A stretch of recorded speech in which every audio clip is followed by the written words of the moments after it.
The bulldozer's blade smashed into my sister's wheelchair ramp, concrete exploding everywhere. Karen Thompson, our HOA president, watched with a smug smile, clipboard in hand.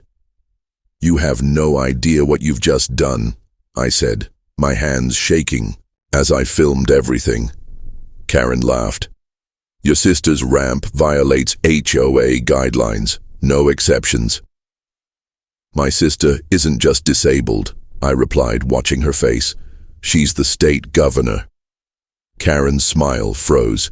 "You're lying." The distant sound of sirens grew louder as black SUVs with government plates turned onto our street. "You think you're untouchable with your rulebook," I said, my voice shaking with rage as I filmed everything. "But you have no idea who my sister actually is." Karen rolled her eyes. "Your disabled sister needs to learn no one is above HOA regulations." What this entitled neighbor didn't realize was that my sister wasn't just any resident. Sarah was the state governor. And in exactly 17 minutes, Karen's entire world was about to implode. 6 months ago, Sarah was in a devastating car accident that left her wheelchair-bound. She continued her work as governor from her hospital bed, never letting her disability define her. When she was released, we installed a wheelchair ramp with all proper permits. The ramp was professionally done, matching our house perfectly. But 48 hours later, the first violation notice appeared on bright yellow paper with Karen's aggressive red signature. Notice of aesthetic violation. This is the story of how one woman's obsession with property values led to the biggest mistake of her life. Our neighborhood was Karen's kingdom. As HOA president for 3 years, she'd turned our once friendly community into her personal fiefdom. Her house was the standard all others were measured against. Her perfectly trimmed hedges, her approved beige paint, her regulation mailbox. "I'm just maintaining property values," was her constant refrain, delivered with a smile that never reached her eyes. Sarah wanted to handle this the right way. Despite being one of the most powerful people in the state, she insisted on dealing with Karen like any other citizen. "I won't use my position for special treatment," Sarah told me one evening as I helped her navigate the ramp. "We'll follow proper channels." I respected her principles, but as the violation notices piled up, 5 in 1 month, my patience wore thin. Karen's harassment escalated quickly. First came the surprise inspections at all hours. I caught her measuring the ramp at 6 a.m. one morning, her luxury SUV idling in our driveway. "Just doing my duty as HOA president," she chirped when confronted. Next came the HOA meetings about accessibility structures scheduled during Sarah's busiest days at the Capitol. The community pool keycard that mysteriously stopped working. The noise complaints about Sarah's wheelchair motor disturbing the peace. It was death by 1,000 cuts, all executed with Karen's signature passive-aggressive precision. What Karen didn't know was that I was documenting everything. Every notice, every encounter, every inspection. Something in my gut told me we'd need evidence eventually. The tipping point came last week. I spotted Karen huddled with 2 men in suits near her garden, pointing repeatedly at our house. One was taking notes, the other taking pictures. As I helped Sarah into her government car, I couldn't shake the feeling that something worse was coming. "I don't like this," I told Sarah. "Maybe it's time we let them know who they're really dealing with." Sarah shook her head. "No, we do this the right way." But as her car disappeared, I pulled out my phone and started recording, catching Karen's voice carried on the morning breeze. "Yes, we'll need that bulldozer here first thing tomorrow morning. The board has already approved the removal." My heart stopped. They wouldn't really tear down a wheelchair ramp, would they? I rushed inside to check our security cameras and grab our folder of permits. What I found in our files would change everything. Karen had been sued 3 times before for similar stunts in other neighborhoods. Each time she'd quietly settled and moved on to start her reign of terror elsewhere. I also found irregularities in the HOA's financial records. The fines Karen collected weren't all going into the community fund. Some were being diverted to a special projects account that coincided with Karen's home renovation timeline. The real bombshell was hidden in the HOA's bylaws. The emergency removal provision Karen was citing required unanimous board approval and 30 days notice, not the 21 days she claimed, and it could only be invoked for structures that posed an immediate safety hazard. A wheelchair ramp built to code was the opposite of a safety hazard. I spent the entire night preparing. I called Sarah repeatedly, but she was in closed-door budget negotiations and had turned off her phone. Her assistant promised she'd get the message first thing in the morning, but I knew that would be too late. I barely slept, listening for any sound outside, jumping at every car that passed our house. By dawn, I was sitting at the kitchen table, a folder of documents spread before me, my phone fully charged and ready to record. That's when I heard it, the rumble of heavy machinery turning onto our street.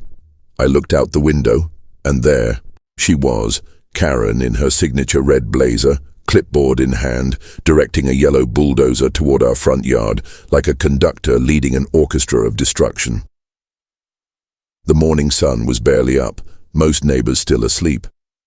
Two workers in orange vests were already measuring the ramp, while Karen watched, practically bouncing with excitement. This was it. The moment Karen had been building toward for months. What she didn't know was that she was about to bulldoze her way into a national scandal.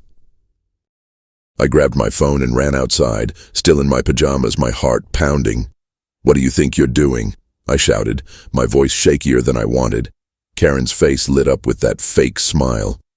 "Oh good, you're home," she chirped, walking toward me in designer heels that sank slightly into our fresh grass.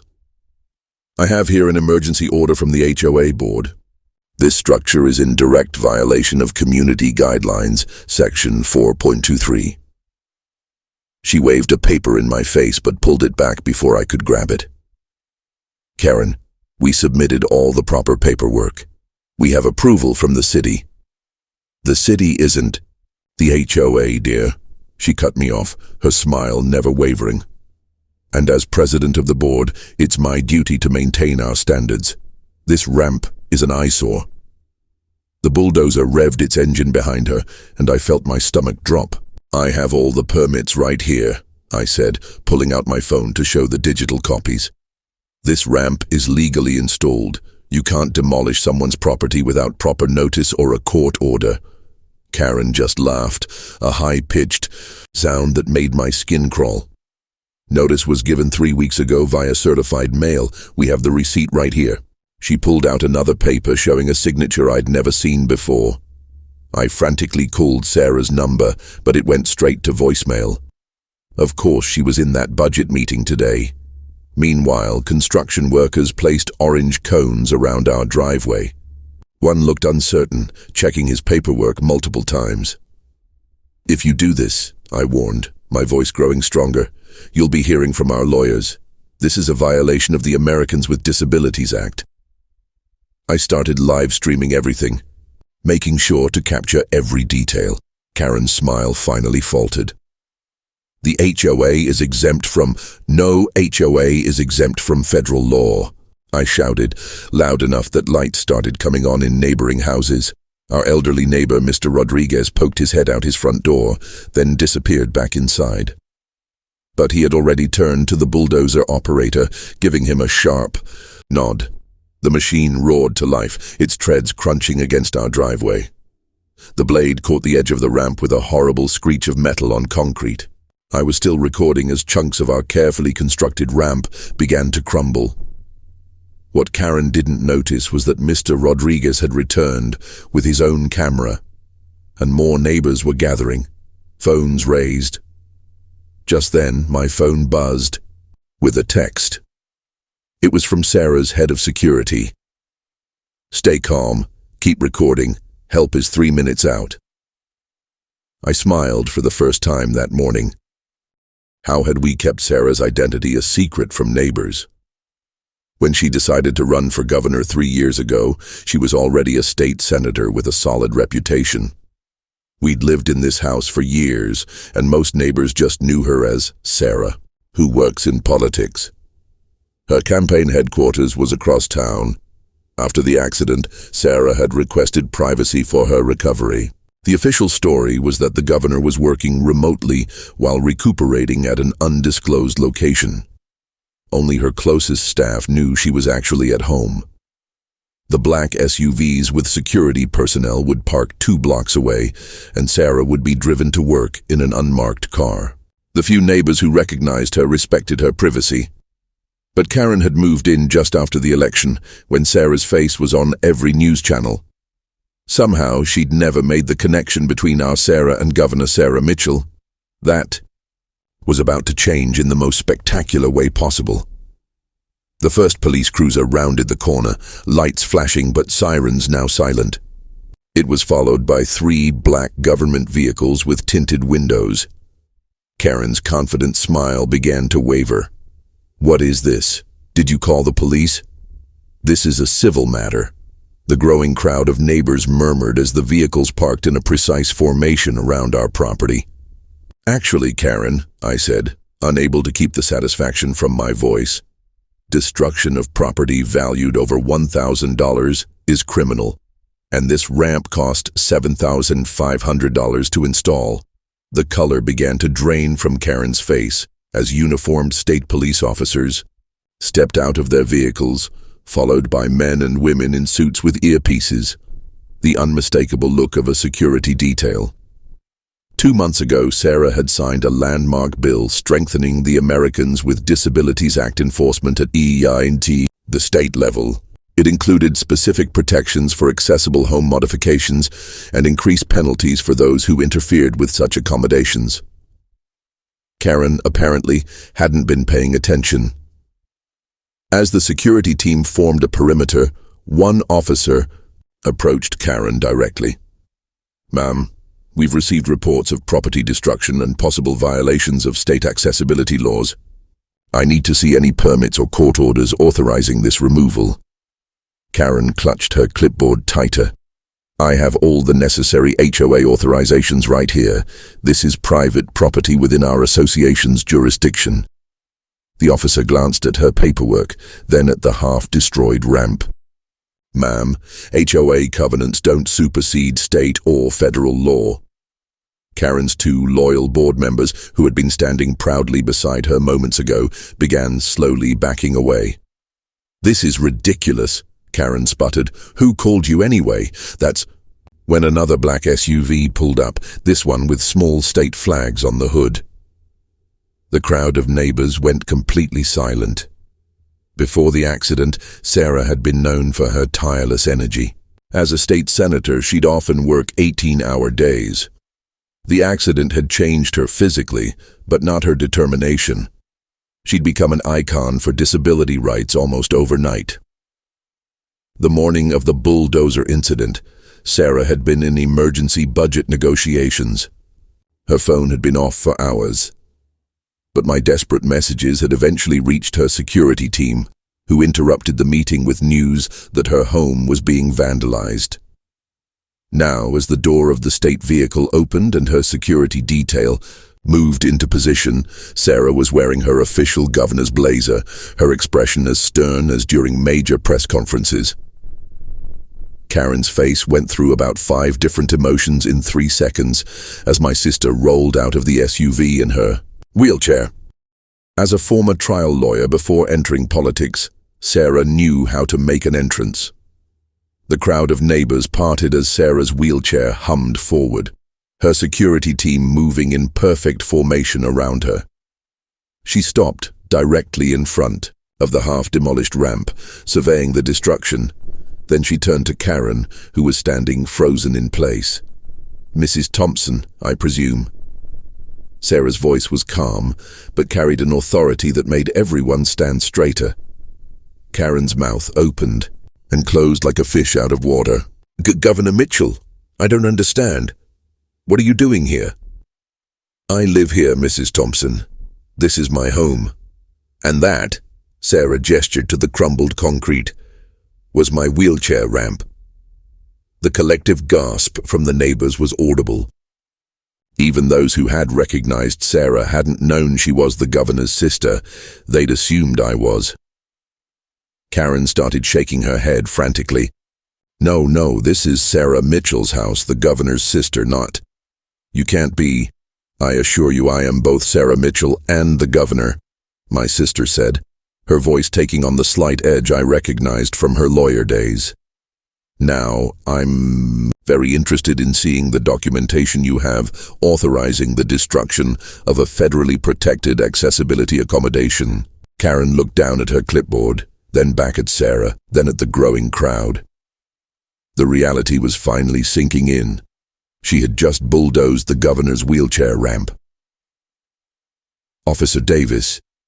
Sarah addressed one of the state police officers without taking her eyes off Karen. Please document everything here. I want a full report on my desk by this evening.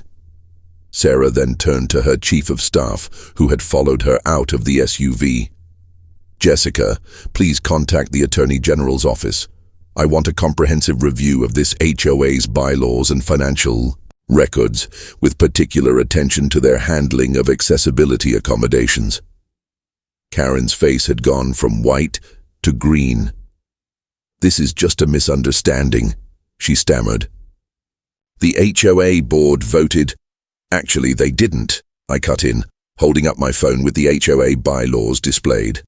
Emergency removal requires unanimous board approval, not just yours and your two friends, and it requires 30 days notice, not 21. And it can only be used for safety hazards, not aesthetic concerns. Sarah raised an eyebrow. Is this true, Mrs. Thompson? Before Karen could answer, one of her loyal board members spoke up from the edge of the crowd. Karen told us it was an emergency safety issue. She said someone had almost tripped on it.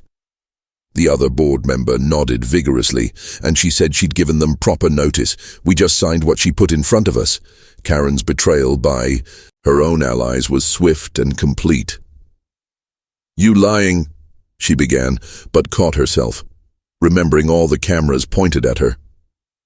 It seems we have quite a situation on our hands, Sarah said, a hint of steel in her voice. News travels fast in small communities, but it travels at light speed when the governor is involved. By evening, the first news van had arrived at the end of our street. Karen's attempt to bulldoze our ramp had backfired spectacularly. State investigators obtained emergency warrants to seize the HOA's financial records. What they found shocked everyone.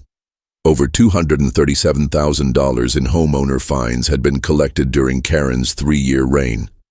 Nearly $180,000 had been diverted to special administrative expenses that coincided perfectly with Karen's home renovations.